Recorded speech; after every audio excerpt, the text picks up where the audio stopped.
India's vast mainland suggests varied rainfall patterns and terrains. This has led to the birth of various water conservation techniques designed according to the region's water reception levels and forms of water quality. So over a long time period in different region-based technological developments, India has seen a bunch of innovations. Let's start with 3 millennium BC, where in Balochistan and Kutch, we have evidences of dams built of stone and rubble. The Indus-Saraswati civilization from 3000 to 1500 BC has had houses that conserve rainwater runoffs. In Kautilya's Arthashastra, during Chandragupta Maurya's rule, we have evidences of dams, lakes and water harvesting systems for irrigation. Shringanerapura near Allahabad has had sophisticated water harvesting systems using Ganga's floodwaters. The still functional Grand Anicut, built by Karikala Chola in the 2nd century AD, diverts Kaveri's water for irrigation purposes.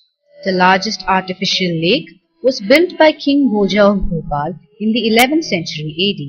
In 12th century AD, Kashmir had developed well-maintained irrigation systems, and this was described in the Rajtaranama. So we see that India has had various water conservation techniques for a very long time.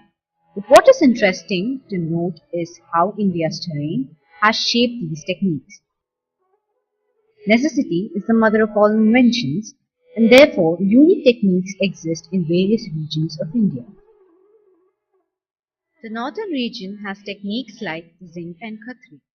Zinc was developed in Ladakh, which receives water in the form of ice. Ice is collected and the water formed by evening from the melted ice is stored in tanks called zinc. This is then used the next day for irrigation purposes. Khatris are seen in rocky mountainous terrains. These are reservoir structures carved out of hard rock to conserve rainwater. The northeast region has techniques like bamboo drip irrigation and Zabo. The ingenious bamboo drip irrigation developed in Meghalaya taps in spring water and other streams using cut bamboo pipes. These are then channeled to required locations.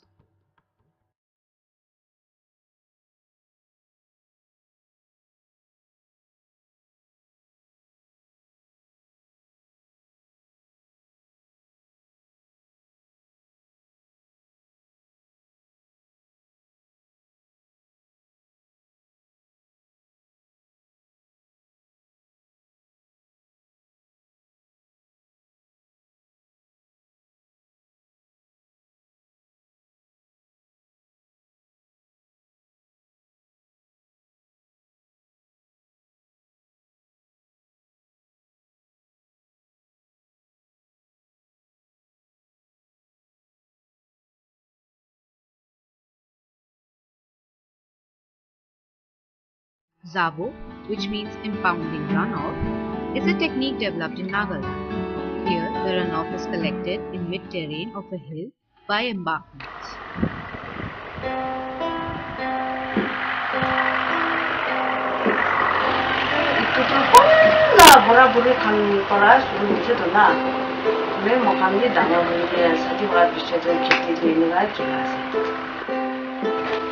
আমি grandmother একটা আমরা শিকাই দিয়েছি বুঝলি না এটি করবো